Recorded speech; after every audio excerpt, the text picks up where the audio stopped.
Coming up this week, we have a special interview lined up with Brian Denton, the mad scientist of XS Motorworks, talking about his hybrid gas-electric cross cart. You want to check this out.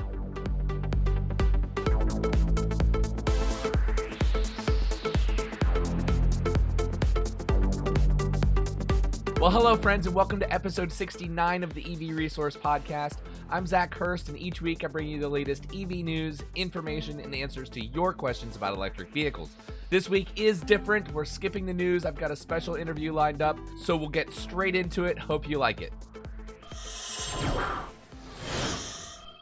Dude, you've been busy. Yeah, just a little bit. I'm really wanting to do this kind of stuff. And so, I put a lot of hours in. I will say a lot of hours. That is quite evident. Quite evident. And this little thing behind me, this thing got way out of control, actually. Well, I mean, obviously, I want to talk about this Frankenstein. It almost seems like you've got this idea, and you're like, you know what? Why not? Yeah. You talked to me originally about, my build, my electronic build. Yeah, split decision. And so this is actually in the process of, so this just kind of got out of hand. So when you're building a body, and I'm to the body stage, I'm actually very happy with the overall design of my car. But in a computer rendering, right, how do you really know how it's going to look unless you actually have it in person? So sure. I'm actually to that stage in the design. So this thing was really just supposed to be a 2/3 scale where I'm going to cut the body out and throw it on there and make any final adjustments to it. But then if you follow along, Rashad was in our last meeting. Yeah. Rashad just he's actively doing electronic stuff, or electric stuff. And then it kind of went back and forth. And while he does actually work in the same shop, and he's just kind of hanging out with me, he's just a friend of mine. He really has kind of changed. So his cart, and he hasn't posted it just yet, but he will be soon. So he's actually harvested a whole Prius transmission, the whole thing. So the motor, he was going to do 2 motors, and then I kind of upped it with this guy right here. And I don't know how you want to do this. So I'll just kind of talk through, and you can tell me if you're going to use any of this stuff or what we're doing. But it's going to be super informal. Like I have no plans other than I'm so curious about what you're doing, and I love talking to you about these projects because there's lots of people working on lots of things, but I don't think anybody quite has the same approach that you do. With most people are going to work, solely 100% gas or 100% electric, and especially with this, to make something that you want to be a hybrid it's almost more complicated than a lot of people would expect. I'll tell you that. And I give you one example. So in our last conversation, I was doing a gas and electric, which I still am. This actually kind of is a combination of both.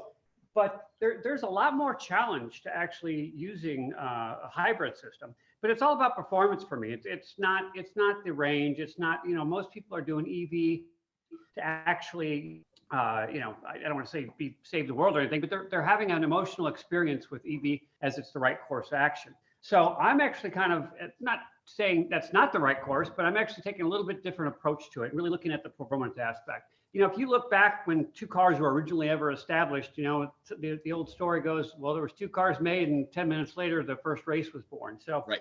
If we look at that and kind of take that into consideration, where are we going to get to? How are we going to get to? Because racing is going to be part of this whole situation, and as we kind of move forward, and we're still really in the muddy waters of it. There's a lot of unknowns, range and distance, and all those types of things.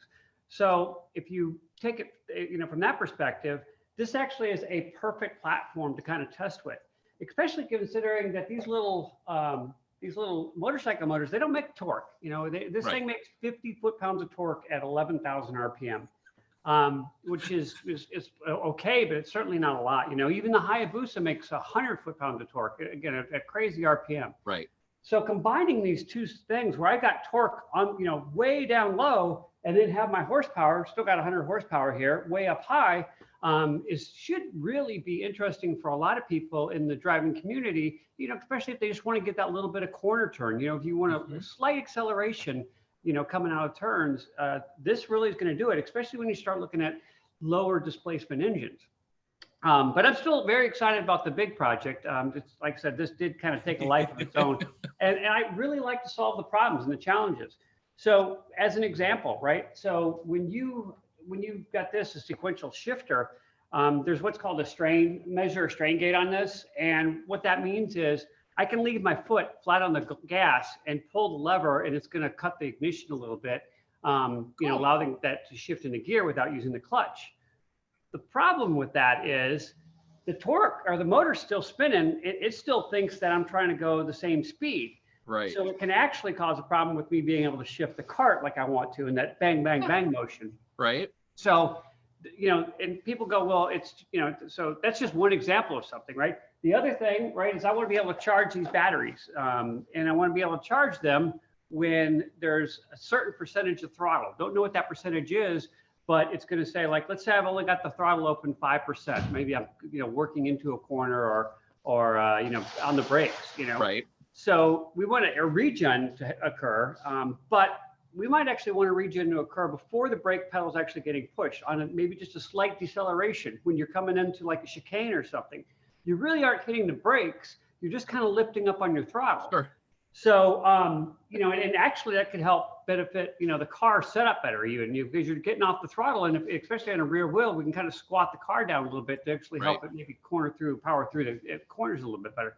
Don't know. Nobody's doing it yet. As far as I know, nobody's doing it yet. I'm not aware. As far as I know, this is going to be like, I've kind of searched on the internet. Some people have tried to make a hybrid on a very, very low scale, I would say. Nothing at, these type of numbers. I'm looking at 200 horsepower total with both engines combined and 170 foot-pounds of torque. What's the power output of the motor there? What's that? This is an ME. This is an ME 1507. So maximum horsepower of this thing is 88 horsepower, and it's 120 foot-pounds of torque. Do you know the kilowatt rating? And I've got these batteries that I harvested out of a Pfister. So this is a battery is actually made by A123, and I've been running 92 volts, 93 volts, something like that. Okay. So this by itself, normally what this is used for is a replacement for creating an electric motorcycle. So instead of, creating an electric motorcycle, I said, well, I'll just take the motorcycle engine and the electric conversion motor and put them together and see what happens.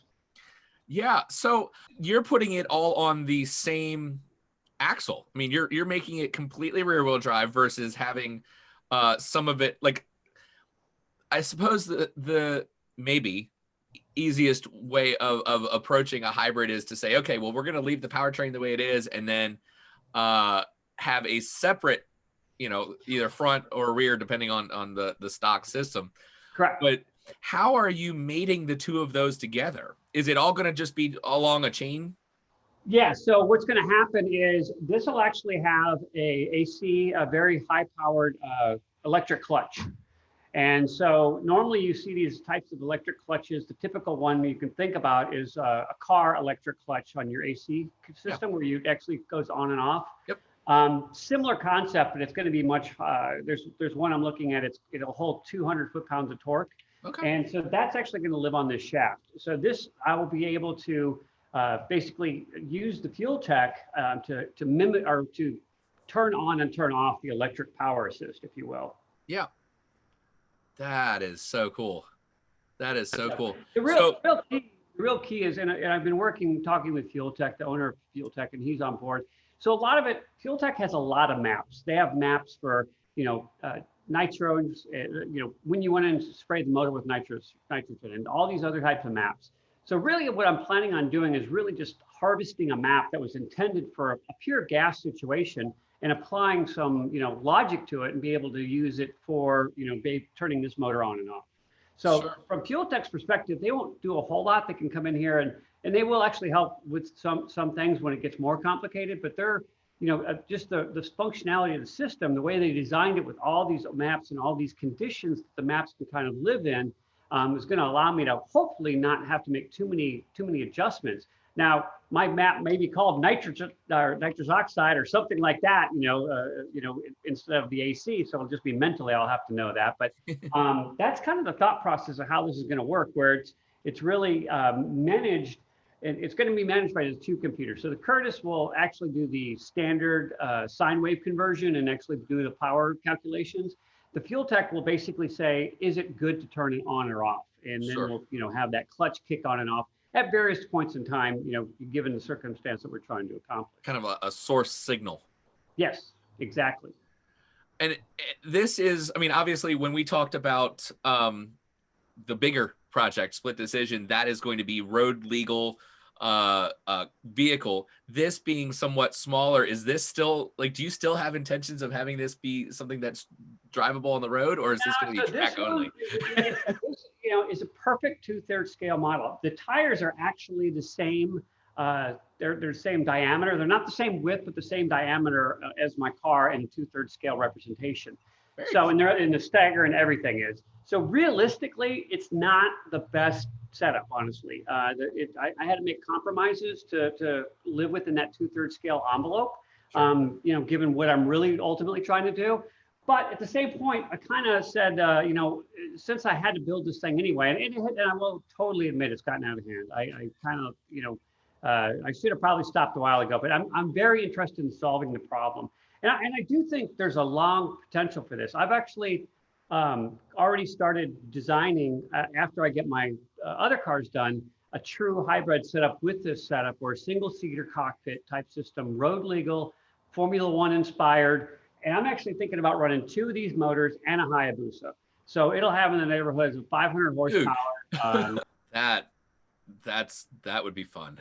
Yeah, so that will be, if I can pull that off, it'll bring a lot of life, a lot of options for the novice. And that's the other problem, that the electric car or electric racing faces, is you've got a lot of large manufacturers, and they're coming out with the solid state batteries, and everything is going in the right direction. However, that's really going to take a while to kind of trickle down to the grassroots racing movement. Yep. And I kind of want to have everything kind of worked out ahead of time when those, smaller batteries, even smaller than these guys, are available, where, you can really put in a small hub motor and only add a few pounds, for your battery density to kind of, carry you through whatever you want to do from a racing.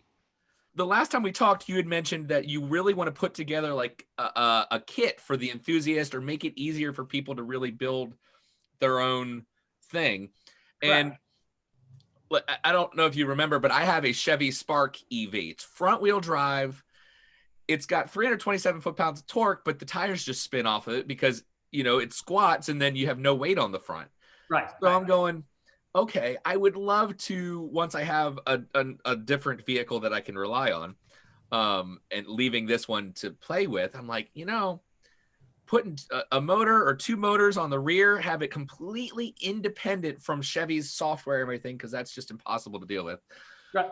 But I was like, just same signal on the throttle, tune it however you want, and then you've got maybe, even if it was only 100 horsepower in the rear, it would just help it get off the line. Right. And I'm like, man, that would be awesome to have like this. And it would have to be completely custom, but it's totally doable. And everything that you're doing, kind of, if you could have, and I know there's I forget what they're called, but like hub motors that were shown on the Honda Civic to add 100 horsepower rear wheel. So then it was like this hybrid. Yep. Honestly, I think there is going to be a huge market for that, to say, hey, we'll put, and in your case, like that 92 volt system, I mean, that's a small enough battery. It's not going to weigh a whole lot. No. Throw that in the trunk, have something that is fairly easy to just replace the rear hub, brake assembly and everything on a Civic or a Toyota Camry even. I mean, it doesn't really even matter. But on a gas-powered car, just to, man, that I think there's a huge potential for that. Yeah, and I agree. And I think that's kind of what I'm thinking about as I kind of go through this, right? Forget the fact that I'm just putting it on one, one component here.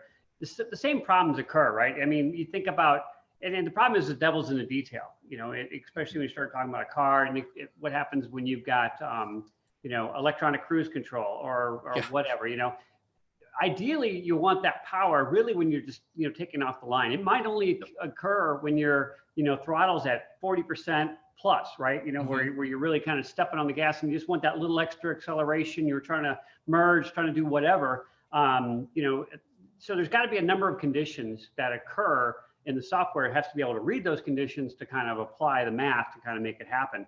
But that's kind of what I'm thinking about. And I know that the people who are at Fuel Tech are on board with that concept too. So we don't really know what it looks like yet, because this is actually really going to be a test bed. There's going to be a lot done with this little guy as far as testing, as far as getting data logs off of it, kind of tweaking the software to be able to account for some of those things. Obviously, it won't be roadworthy, but certainly we'll be able to mimic certain conditions that we would want to kind of like add that acceleration, as well as being able to do just a complete heads-up test. Right, we've got this gas motor here, and we can do a 0 to 60 time. And then we'll be able to turn the electric on and see what happens. Like, right. It doesn't make sense. Some of the people out there are going, well, why would you do it? And some of the people are going, yeah, it totally makes sense. Honestly, there's no data that says if it's a good thing or bad thing, because you actually are adding weight. So, I'm adding, it's going to be total about 150 pounds, I think. So this motor weighs 44, and each one of these cells weighs 23, and they're 23 volts. So with 2, 4, 6, I have to I'm basically adding 150 pounds of weight to the little cart. It's like a passenger. And does that mean, do I gain enough performance aspect for that 150 pounds? I think nobody knows. In theory, it should be awesome, right? But until there's hard numbers, it's just a theory. Yep. So then if you find that you do have a performance issue, then all you need to do is add a turbo to the ZX6 motor. And then, well, like I said, I really am very excited about getting on to my real project. This is really taken up a lot of my time. I've had a lot of fun with it. It's created a lot of thought process of what do I want to build after the next car after the cars I'm building.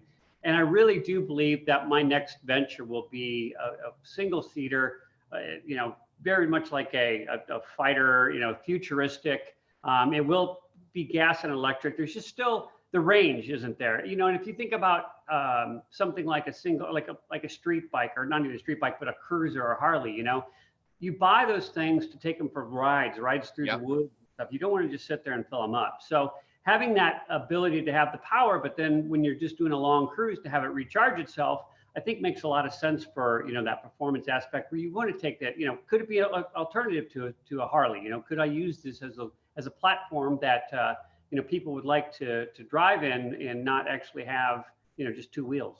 Yeah. And unfortunately, one, I guess, big issue with all electric vehicles right now, and obviously I'm a huge fan of EVs, is if you want performance, just the nature of using your electricity to go fast or accelerate quickly, now you don't have that to have that range. So you have, every time you step on the accelerator, you're choosing, do I want to have fun or do I want to go far? Right. And that is a compromise that I don't like. But honestly, if you're only dealing with battery powered, there really isn't a way around that. You're using the energy for one or the other, not usually both all the time. Right. So then by having, gasoline is extremely energy dense, as much as, we're transitioning away from that, 10, 15, 20 years from now.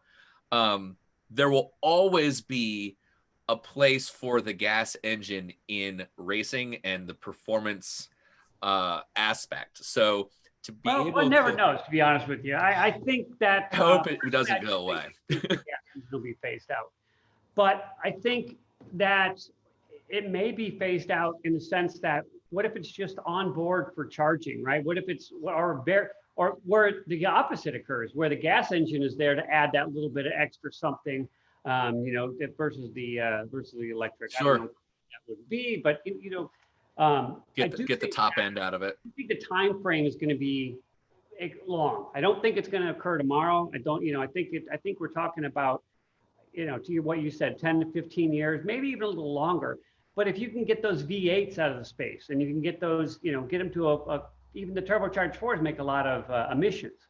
So if you can get those kind of wound down and get something where it's power assisted, I think makes a lot of sense. And I think a lot of people would gravitate towards it, especially the torque. The torque, everybody loves the torque, right? I mean, you want that punch, especially if you're racing and you're coming to a corner hard, you know, you're compromising, especially on a small engine where it's got a turbo, because you're trying to keep that turbo spooled up to keep your power in your power band. What if you don't have to? You know, what if you can actually come in that corner and have more power, but not worry about such engine management issues? Yeah, I can totally see something like this being applied to like a Miata. Yeah. You know, where have a shorter drive shaft, have an electric motor coupled in between the rear end and that other drive shaft coming off the front, just for that added little bit. I mean, there's so much you could do, so much with this. Yeah, yeah. And I don't want to sell the technical challenges short either, because there's another thing about, you know, internal combustion engines, right? Which is they're expecting load, and the fact that the electric motor is actually pushing that internal combustion engine could contingently bend a valve. There, you know, so there's got to be some thought processes around how much force you can apply, because you're really not only just trying to apply it to the ground, you're actually applying it to the internal combustion engine, which is expecting a load. Very true. Very true. That's it's good that you're thinking through those things. But then again, like with what you're working with, having that the AC clutch type system, then you can kind of modulate when you're going to be applying that load or not. Correct, exactly. So it could be under full throttle situation, or it could be under quarter throttle situation, you know. And so I don't know what the number is going to be just yet, and it doesn't really matter because the number could change. And that's the beauty of, you know, working with a company like Fuel Tech, where I'm going to be able to kind of program that map as needed, and I might even be able to get them to change some of their map, you know, tunes for me. You know, say, okay, I need this trigger point, or I need it to be able to, you know, if the battery dips below X, Y, Z, or if I draw too many current, or whatever the case may be. You know, we don't know what even the questions to ask just yet, and we will know very, very soon, but we don't know that just yet. Uncharted territory. Yeah. Very cool. I can kind of think about the problems, but it's another great thing to use something small, and it kind of throwaway. If we blow this motor up, you know, we're not talking about a $50,000-$60,000, you know, supercharged, you know, top fueled motor. We're talking about literally a $50 motor. We bought this thing from a junkyard and didn't know it would work. And so, you know, here we are now saying, okay, well, we have a perfect platform to kind of work through, you know, this hybrid performance hybrid situation, and not have a lot of cost in there if we do decide to, you know, blow it up. So. Or if that just happens. Yeah. More like probably when we blow it up versus if we blow it up. Hey, you know what? When you're trying new things, you're going to find the hurdles that pop up are going to be those unexpected situations that things blow up. And that's just what happens. And you're like, okay, well, what do we need to do differently? And then you continue to move on. I mean, that's research and development to its core. Yes, exactly. So, that can destroy. Yeah, there you go. There you go. So, you know, and I'm comfortable with that. Obviously, having the cost structure like that, I'm comfortable with that. I did buy this motor new because I anticipate being able to use this even in my future projects. You know, this little, you know, cart ultimately will probably just go by the wayside. I'll be able to strip a lot of parts off of it, but ultimately, again, it's 2/3 scale, which doesn't give the greatest proportions. You know, if you're talking about like handling characteristics, right? I'm gonna make some compromises as far as center of gravity when I set the A-arms up. It's got a little bit of bump steer just because there wasn't enough room to kind of pull everything out of it. And I also didn't spend a lot of money. I technically have made my own A-arms, but I used a lot of just off-the-shelf components. Realistically, if somebody wanted to build a cart like this, minus the fuel tech and minus the electrical components, you're not into it for more than $1,000. Right. As long as you can spend the time. Yeah, you gotta, you know, like I said, you gotta find you know, don't just go to eBay, go to your local junkyard. You know, I got this guy actually from ATV dealer. He had like a boneyard in the backyard, and found this street bike that was in the boneyard, and he said, yeah, sure. So you know, the people on eBay, they're going to charge you $500-600, if not more, for that motor. But you know, they're out there. You just got to kind of, you know, go and look for yourselves. No different than the diff. I don't know if you saw the thing on the diff. So it's kind of got it all tore apart right now, but this is an incredibly small diff, and measuring a little bit over 4 inches. And so with this much power, I really needed a diff. I don't want to have a live axle and flip the car when I take a corner. So I'm using this. It should be plenty strong enough. It came out of a Honda CRV, and that's a full size. Well, some people would say it's a full size car, but it's certainly a car that weighs more than this. This is tipping the scales right now at 600 pounds, and with the full batteries on there, it's going to be at 750. With the body structure on there, we're still going to be under 800 pounds. That's without a driver. So, but yeah, so we'll have a diff set up on this thing with dual braking. Already got that all worked out. And ultimately, it will perform fairly well. Something along the lines of like a Formula SEC for with college kids. Mm-hmm. I'm actually working with the solar team over at KSU, local university here, and helping them with their solar project. Very cool. Well, I mean, like I said, this was just kind of an informal, I was so curious to get more details. And I mean, that is, yet again, I shouldn't be surprised. I'm just in awe at what what you're working with. I hope it's okay if I call you crazy. Yeah, absolutely. I usually get mad scientists a lot. That works. That works. Somebody said, "Do you even know what a box is?" So as reference to thinking outside the box. So it's the general concept of I don't really kind of, I kind of look at something, flip it around, disassemble it, and kind of say, okay, I'm going to use this, and make this work. So, this is very unproven. I'm very excited just from the knowledge gained, right? I mean, this is a true platform to kind of a true hobbyist / platform. I'm sure that GM and all these big guys are doing it, but you know what? If somebody wants to actually come and play with this thing, put some kind of sensor on it for their own edification, I'm all for that, and we'll take this over to the local college and let them kind of kick it around. So it's basically trying to get that interest, instead of just saying, well, electric cars are just commuter cars and so forth, all of a sudden a lot interesting to a lot more people. Yeah, I absolutely, having that knowledge. And then there are a lot of people out there. I mean, well, you're in the DIY Facebook group and everything. I mean, there's a lot of people that want to continue to tinker and build their own thing, have that feeling that, hey, I did this. I didn't just go out and buy it. I did this. The rest of the world looks at this group and goes, why would you do that? And most of us go, well, why not? Yeah. Or because I wanted to. It makes me happy. Exactly. Why, if everybody does the same thing, the innovation is stalled, right? If you can't, expect everybody to do, all the large corporations to do that. It's the people that tinker in their garage that actually made those large corporations. There is never a large corporation in history that started out as a large corporation. They all started in somebody's garage. Well, I can only hope that what you're doing will turn into a massive corporation that makes the world a better place. Well, it'll make the world a funner place. I'll go with that. That's better. More fun is better. Well, Brian, I'm going to go, but thank you again for just taking a couple minutes to chat.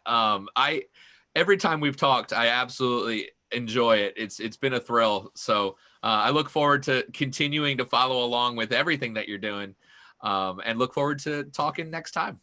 All right, great. I'll catch you later. Goodbye.